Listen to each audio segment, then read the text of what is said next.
दिन के बाद, आज से 2 दिन के बाद मैं सीएम की कुर्सी से इस्तीफा देने जा रहा हूं। जब तक जनता अपना फैसला ना सुना दे, मैं जनता के बीच में जाऊंगा, गली गली में जाऊंगा, घर घर में जाऊंगा, और जब तक जनता अपना फैसला ना सुना दे कि केजरीवाल ईमानदार है, तब तक मैं सीएम की कुर्सी के ऊपर नहीं बैठूंगा।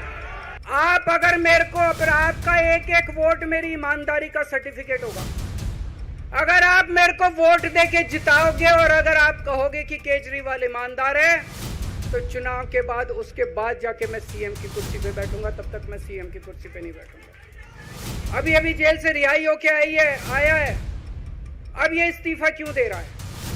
इन्होंने मेरे ऊपर आरोप लगाया है, इन्होंने आरोप लगाया है कि केजरीवाल चोर है, इन्होंने आरोप लगाया है केजरीवाल भ्रष्टाचारी है, इन्होंने आरोप लगाया है केजरीवाल ने भारत माता के साथ धोखा किया है। ये करने के लिए नहीं आया था मैं, सत्ता से पैसा और पैसे से सत्ता, इस खेल के खेलने के लिए मैं नहीं आया था। मैं देश के लिए कुछ करने के लिए आया था। जब 14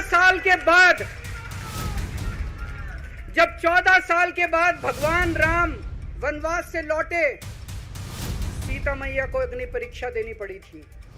आज मैं जेल से आया हूं, मैं अपनी अग्नि परीक्षा देने के लिए तैयार हूं। फरवरी में चुनाव है। आज इस मंच से मैं मांग करता हूं कि ये चुनाव नवंबर में कराए जाएं, महाराष्ट्र के साथ कराए जाएं, तुरंत कराए जाएं चुनाव। मनीष जी का भी कहना है कि ये दिल्ली के उप मुख्यमंत्री और शिक्षा मंत्री और मंत्री का पद तभी संभालेंगे जब दिल्ली की जनता कहेगी कि मनीष सिसोदिया ईमानदार है।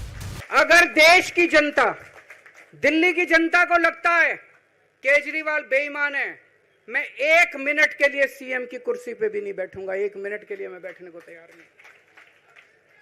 मैंने अपने जीवन में कुछ नहीं कमाया, मेरा बैंक अकाउंट खाली है, हमारी पार्टी का बैंक अकाउंट खाली है। मैंने जिंदगी में कुछ नहीं कमाया, अपनी इज्जत और अपनी ईमानदारी के सिवा मेरे पास कुछ नहीं आया। इनकम टैक्स में कमिश्नर की नौकरी करता था, 2000 में नौकरी छोड़ के सन 2000 से 2010 तक 10 साल मैंने दिल्ली की झुग्गियों के अंदर बिताए हैं। कुछ महीने दिल्ली की झुग्गियों में जाके रहा मैं, झुग्गी के अंदर, नंद नगरी, सुंदर नगरी की झुग्गियों के अंदर मैंने गली गली में खाक छानी है कि गरीब आदमी रहता कैसे, उसके घर का गुजारा कैसे चलता है। अगर पैसे कमाने हो तो इनकम टैक्स कमिश्नर की नौकरी बुरी नहीं थी। और जब मैंने नौकरी छोड़ी थी तब कोई पार्टी नहीं थी, कुछ नहीं थी। ऐसा नहीं था कि उस टाइम ये था मुख्यमंत्री बनने चला था या कोई पार्टी, कुछ नहीं था, कोई भविष्य नहीं था। केवल देश के लिए जुनून था कि देश के लिए कुछ करना है, देश के लिए कुछ करने हैं। 49 दिन की सरकार के बाद इस्तीफा दिया था, अपने असूलों के लिए इस्तीफा दिया था। किसी ने इस्तीफा मांगा नहीं था, अपने आप इस्तीफा दिया था। आज के तारीख में, आज के जमाने में कोई अपनी चपरासी की नौकरी नहीं छोड़ता। मैंने मुख्यमंत्री की कुर्सी छोड़ी थी, अपने आप छोड़ी थी। ना पद का लालच है, ना दौलत का लालच है, केवल देश के लिए कुछ करने का जुनून है, देश के लिए कुछ करने के लिए आए हैं।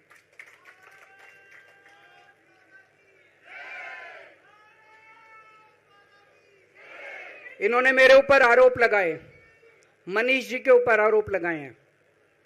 इस देश का जो सबसे कठोर कानून है, ईडी का कानून, पीएमएलए, जिसमें बेल भी नहीं मिलती, बेल मिलनी भी मुश्किल है, उसके अंदर हमारे ऊपर तरह तरह के इन लोगों ने आरोप लगाए हैं। कोर्ट से हमको बेल मिल गई, उसके बावजूद आज की तारीख में, आज जो स्थिति है, इससे फालतू कोर्ट और कुछ नहीं कर सकता था जितना कोर्ट ने कर दिया हमारे पक्ष में। हम कोर्ट के बहुत शुक्रगुजार हैं।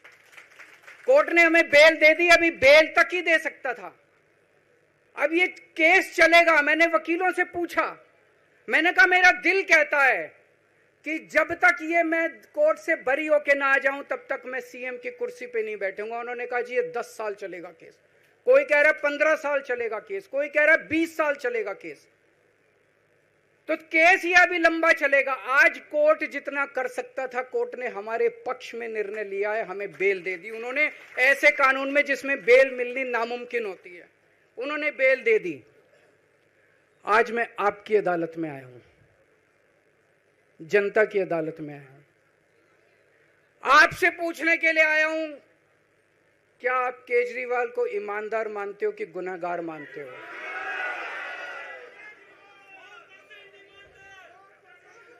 मैं दिल्ली की जनता से पूछना चाहता हूं, मैं देश की जनता से पूछना चाहता हूं कि क्या केजरीवाल ईमानदार है कि गुनहगार है?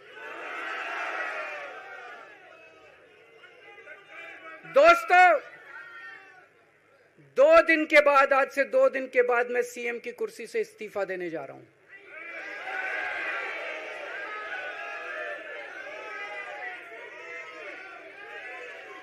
और मैं तब तक सीएम की कुर्सी पे नहीं बैठूंगा जब तक जनता अपना फैसला ना सुना दे।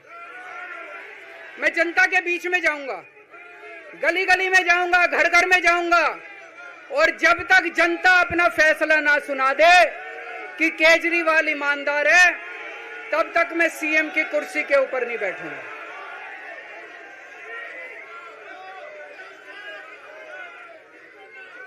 आज से कुछ महीने बाद चुनाव है, दिल्ली के चुनाव है। मैं जनता को निवेदन करना चाहता हूं, अपील करना चाहता हूं, अगर आपको लगता है केजरीवाल ईमानदार है, मेरे पक्ष में वोट दे देना। अगर आपको लगता है केजरीवाल गुनहगार है, मेरे को वोट मत देना। आप अगर मेरे को, आपका एक एक वोट मेरी ईमानदारी का सर्टिफिकेट होगा।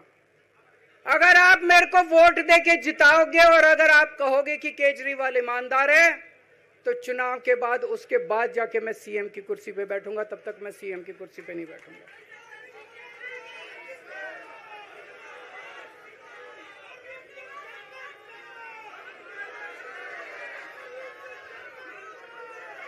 आपको लग रहा होगा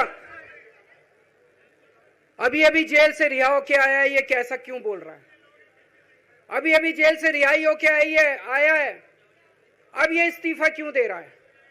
इन्होंने मेरे ऊपर आरोप लगाया है, इन्होंने आरोप लगाया है कि केजरीवाल चोर है, इन्होंने आरोप लगाया है केजरीवाल भ्रष्टाचारी है, इन्होंने आरोप लगाया है केजरीवाल ने भारत माता के साथ धोखा किया है।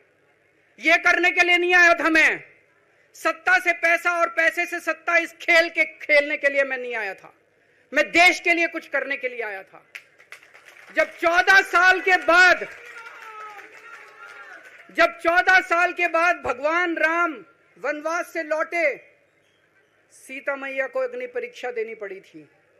आज मैं जेल से आया हूं, मैं अपनी अग्नि परीक्षा देने के लिए तैयार हूं।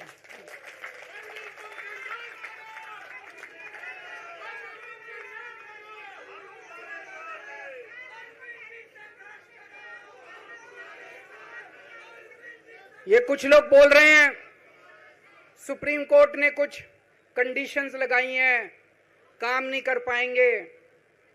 पिछले 10 साल में इन लोगों ने कंडीशन लगाने में कोई कसर छोड़ी थी? एलजी साहब ने कंडीशन लगाने में कोई कसर छोड़ी थी?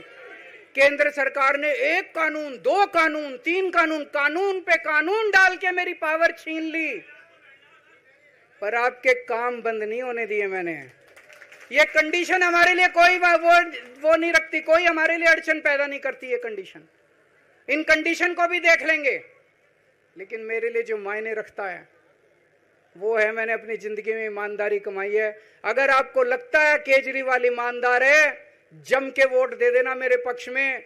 चुनाव के बाद सीएम की कुर्सी पे जाके बैठूंगा।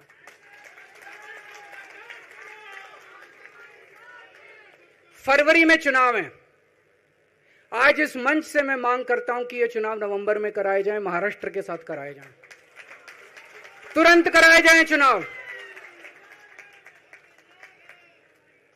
और जब तक आपका फैसला नहीं आएगा, तब तक मैं जिम्मेदारी नहीं संभालूंगा। और मैं जब तक चुनाव नहीं होते, मैंने जैसे बताया 2 दिन के बाद मैं अपना इस्तीफा दूंगा। जब तक चुनाव नहीं होते, तब तक मेरी जगह आम आदमी पार्टी से कोई और मुख्यमंत्री बनेगा। अगले 2-3 दिन के अंदर विधायक दल की मीटिंग होगी और विधायक दल की मीटिंग में अगले मुख्यमंत्री के नाम का तय किया जाएगा। मैं मनीष जी से बात कर रहा था, जो पीड़ा मेरे मन में है वो पीड़ा मनीष जी के मन में भी है। इनके लिए भी वही सब कहा गया जो मेरे लिए कहा गया है। मनीष जी का भी कहना है कि ये दिल्ली के उप मुख्यमंत्री और शिक्षा मंत्री और मंत्री का पद तभी संभालेंगे जब दिल्ली की जनता कहेगी कि मनीष सिसोदिया ईमानदार है।